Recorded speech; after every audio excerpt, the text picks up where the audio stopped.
You don't usually see it here, but we were kind of talking about prepared for all types of weather, and then anything else that life throws your way. So at the end of the day, luckily we had some jackets because we came out of a snowstorm in Colorado.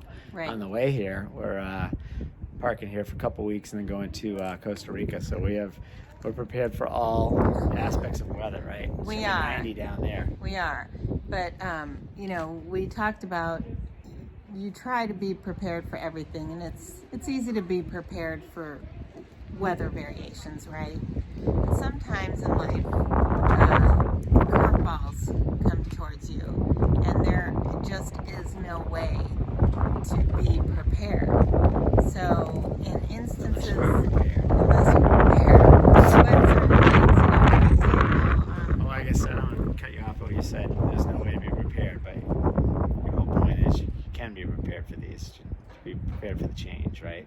well, you can mentally be prepared to accept Changes, the curveballs right. and the changes, exactly. That's what I'm saying. They still catch you off guard because, we all set somewhat of a plan on, what's going on in life. And, for example, you and I mean, on a very, very personal level, something that we don't share too often, but I know so many other couples have gone through this.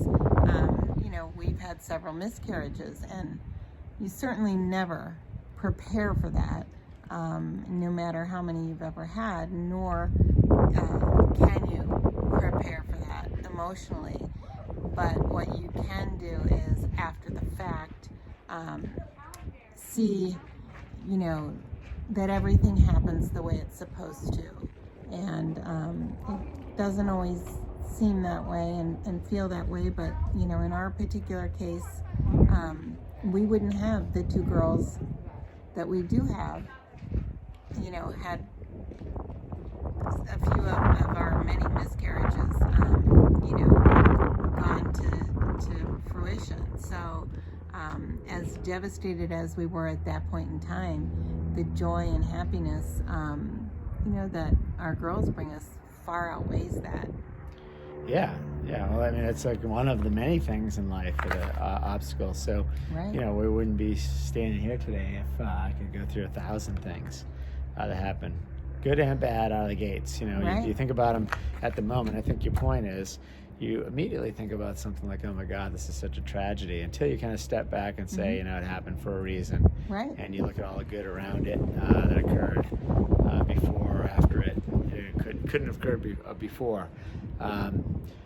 Even like coming through like a big storm like last night, all the cold, the wind, and the rain, and the sun comes back out, and all of that rain that was so terrible. Some people look at it so terrible, like all of a sudden the trees and plants are sprouting Right. because of it, right? Right. It's a good analogy on what you're talking about. So same thing. The storm that occurs in the moment isn't always the ultimate indicator of where you're going in life, and that storm could be anything from losing a job, losing a family member, even the smallest of things. Car breaks down on the way to an Breakup of a appointment. relationship, Yes. Losing a pet. I mean, there's so many things that Right. that can be in the eye of that storm, and at the time it just seems like the absolute worst thing because you haven't prepared for that. Right. That wasn't the plan. Right. But if you are prepared in life to understand that everything happens just the way it's supposed to, at just the time it's supposed to, I think that outlook, even if you can't remember that in the exact moment, it always comes back to you later. Yeah. And really helps you not only get through, those things that hit you when you're not prepared, but understand that they are a blessing, because other things have occurred because of that. Yeah, and I would tell you too, use the same philosophy when great things come around. People aren't prepared to accept, the riches that come towards them because they think, oh, well, I don't deserve that, or I wasn't expecting that.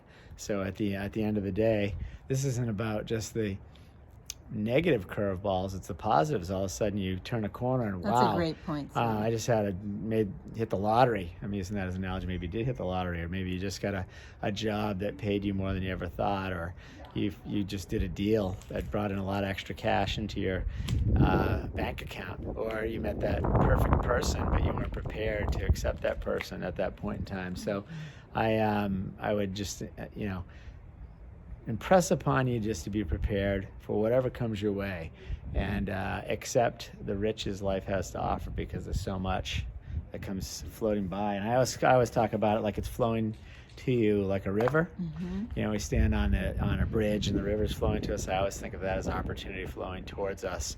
And I always tell myself and those around me, my kids and people I work with, and at the end of the day, it's just you got to just take a bucket and go down and scoop up some of that opportunity if you want it, if you're prepared. Mm-hmm. But if you're not prepared, you don't have that bucket, you don't want to go down the edge and scoop it up, you're not going to get the opportunity either. That's a great point, sweetheart. Wishing you great health, abundant happiness, and outrageous love from the base of Pinnacle Peak in Scottsdale, Arizona. And we'll take this sun right now because it feels good. Go ahead and click around here, and I think this little circle up here, if you want to subscribe to hear more of these messages. We're actually utilizing this to support the book. We'll see you. Thanks.